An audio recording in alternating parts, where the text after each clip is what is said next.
おはようございます。こんにちは。フロくんです。今日は新しい日本語の授業があります。今回の授業で日本語で文を書くことを学びましょう。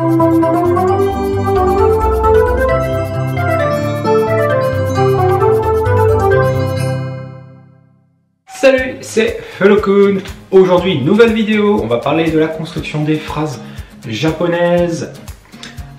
Juste avant, quand même, je t'invite à faire un tour sur ma page Facebook où tu pourras donc retrouver des publications en lien avec la chaîne, donc des annonces que je fais régulièrement sur la chaîne, mais également des citations. De temps en temps, je publie donc des proverbes japonais, etc. Voilà, et tu peux également faire un tour sur mon compte Instagram où je publie chaque jour des kanji, des nouveaux kanji.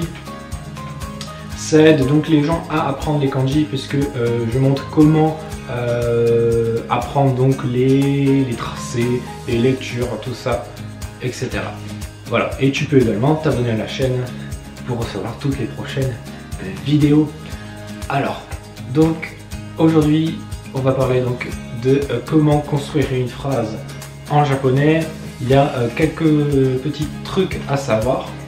Et pour commencer, ce qu'on pourrait dire, c'est que le japonais est une langue dite à structure SOV, sujet, objet, verbe. Qu'est-ce que ça veut dire? Ça veut dire que dans une phrase japonaise, en général, en règle générale, on a un sujet au début de la phrase. Ensuite, on a l'objet, c'est-à-dire le complément d'objet direct, tu sais, sur ce sur quoi en fait va porter l'action. Et puis donc également on a aussi les compléments de lieu, etc., de manière, etc. Et après on a le verbe, donc qui va définir l'action qui est faite. En français, nous on a une structure SVO, sujet, verbe, objet. Un sujet, un verbe, un objet. Voilà. Donc c'est totalement différent. D'ailleurs, si tu as fait du latin ou de l'allemand, tu retrouves cette structure SOV qui est propre, qu'on retrouve donc en japonais. Voilà. Alors, on a dit ça, ok, mais en japonais, c'est peut-être un petit peu plus compliqué. Enfin, non. Moins simple que ce que je viens de dénoncer juste avant. Donc une structure, qu'on a une structure SOV, parce que on peut déplacer certains mots de la phrase. Je vais te donner un exemple. Donc j'ai apporté ma feuille pour l'exemple. Alors on a dans cet exemple, Koen de Furokun wa tamenagara asobimasu.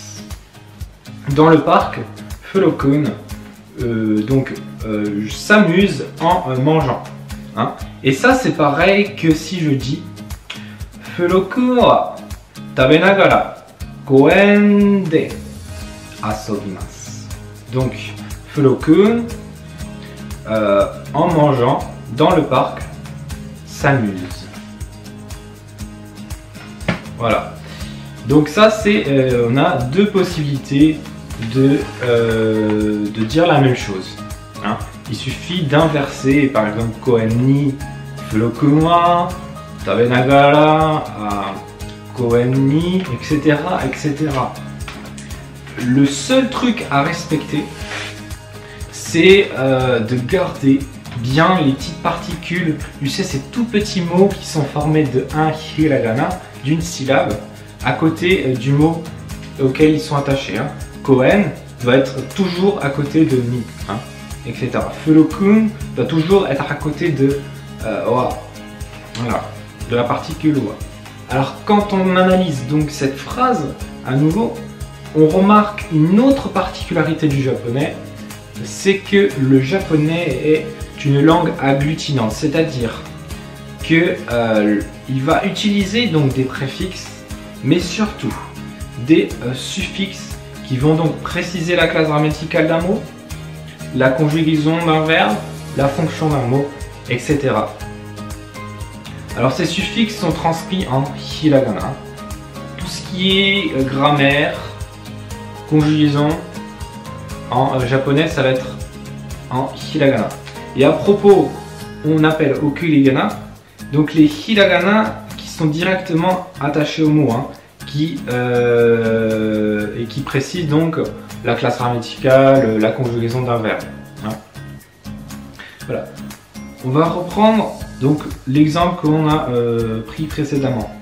On a donc plusieurs particules dans cette phrase. On verra ça, on verra les particules dans une autre vidéo bien sûr. Alors, quelles sont ces particules?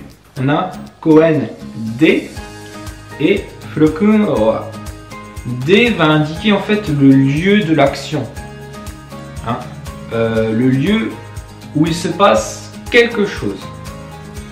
C'est-à-dire, ce lieu-là, c'est koen, c'est le parc.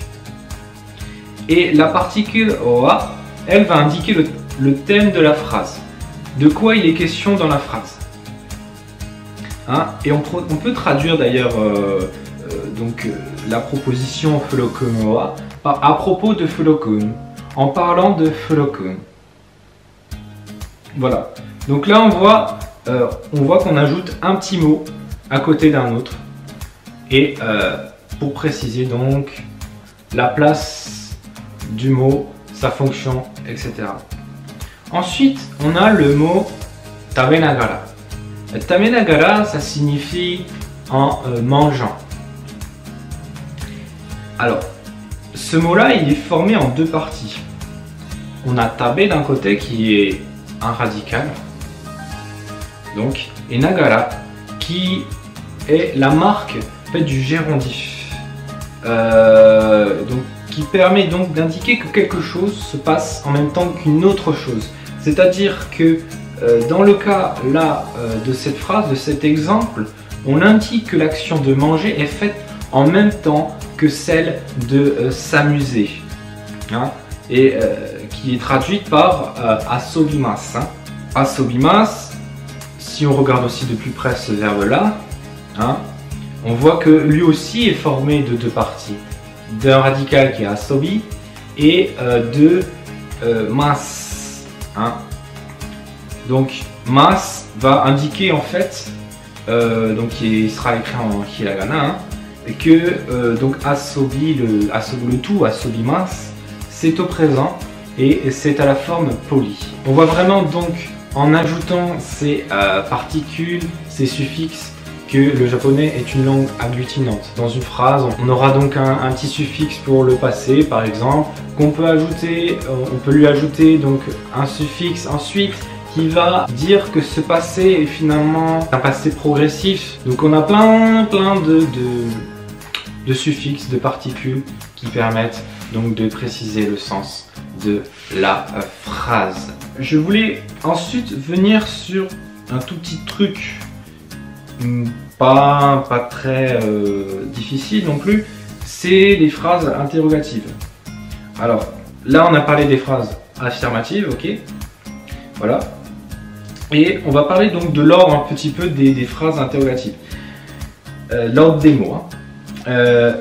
Donc dans ces phrases-là, en fait, il n'y a pas de changement, on ne change rien dans l'ordre des mots, des phrases interrogatives.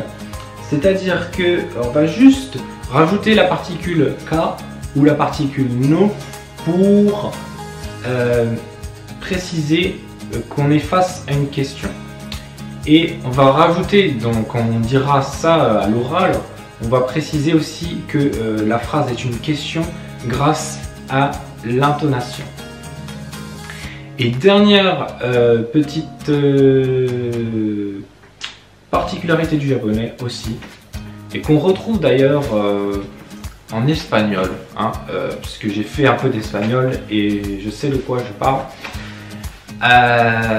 Le verbe, il contient le sujet.